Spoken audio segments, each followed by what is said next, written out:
ASR news. পড়াশোনার পাশাপাশি খেলাধুলার প্রসার ঘটাতে এবং ছাত্রছাত্রীদের মধ্যে বৌদ্ধিক ও দৈহিক বিকাশের লক্ষ্যে বার্ষিক ক্রীড়া প্রতিযোগিতার আয়োজন করল Shyamsundarpur Patna high school.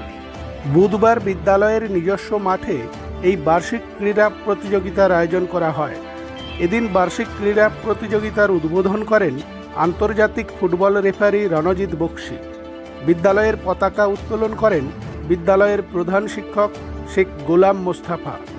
100 metre, 200 metre, আলু দৌড়, দীর্ঘলম্ফন, উচ্চলম্ফন, শটপাট সহ বিভিন্ন ইভেন্টে অংশগ্রহণ করে বিদ্যালয়ের ছাত্রছাত্রীরা।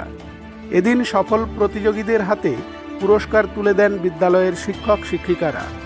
বার্ষিক ক্রীড়া প্রতিযোগিতাকে কেন্দ্র করে ছাত্রছাত্রী, শিক্ষক শিক্ষিকা এবং অভিভাবকদের উৎসাহ ছিল চোখে পড়ার মতো।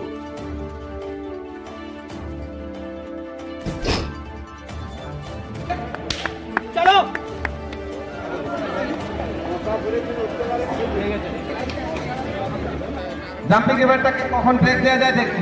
এখন আমার ব্রেকে 2 পয়েন্ট পাবেন। তা শেষ হয়েছে, তার রেজাল্ট আমাদের হাতে এসে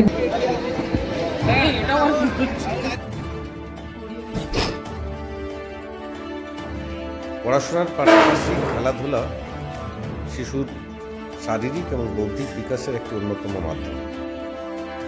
সেই উদ্দেশ্যেই এবং শিশুদের সামাজিক বিকাশের উদ্দেশ্যে প্রত্যেক বছরের ন্যায় এবছরও বিদ্যালয়ে বার্ষিক ক্রীড়া প্রতিযোগিতা আমরা আয়োজন করছি। এই ক্রীড়া প্রতিযোগিতায় অংশগ্রহণের মধ্য দিয়ে সে ব্যক্তিত্বের বিকাশ ঘটবে এবং একই সঙ্গে নেতৃত্বদানের ক্ষমতা গড়ে উঠবে এবং শিশুর সামাজিক বিকাশ সাধন হবে। খেলাধুলা শিশুকে সামাজিকীকরণের অন্যতম হাতিয়ার এবং প্রকাশ করার এক মাধ্যম হিসাবে এই বার্ষিক ক্রীড়া প্রতিযোগিতার আমরা প্রত্যেক বছর আয়োজন করে থাকি। বিপুল সংখ্যক ছাত্রছাত্রী বিভিন্ন ইভেন্টে অংশগ্রহণ করেছে এবছর এবং তারা উৎসাহের সঙ্গে অংশগ্রহণ করেছে, কারণ তাদের কাছে আমরা এই বার্তাটাই দিতে পেরেছি যে খেলাধুলায় অংশগ্রহণ করাটাই বড় কথা, শুধুমাত্র জয়লাভ করাটা আমাদের আসল উদ্দেশ্য নয়। আমার নাম সুব্রত চক্রবর্তী, আমি বিদ্যালয়ের শারীরিক শিক্ষার সহশিক্ষক।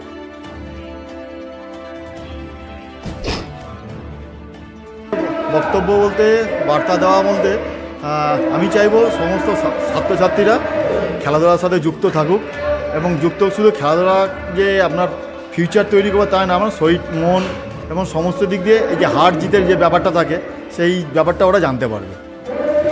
আর আমি চাই ফুটবল, এখন তো মোবাইল সব অ্যাডিক্টেড হয়ে যাচ্ছে, মোবাইলের বাধা থেকে বেরিয়ে এসে যে কোনো এনি স্পোর্টস, ফুটবল হোক, ক্রিকেট হোক, যাই হোক, স্পোর্টসের সাথে যুক্ত হলে আমার মনে হয় ওই মোবাইল থেকে বিরত থাকা যায়।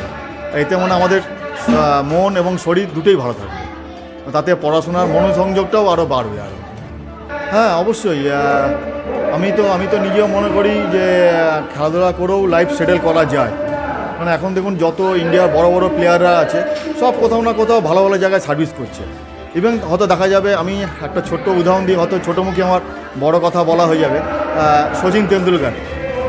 আমরা যতটা জানি উনি মাধ্যমিক পরীক্ষা পর্যন্ত পড়াশোনা করেছেন, অথচ তাকে সারা ওয়ার্ল্ড চেনে এবং আর্মি, নেভি, এয়ারফোর্সে উনি একটা ভালো র্যাঙ্কে চাকরি করেন।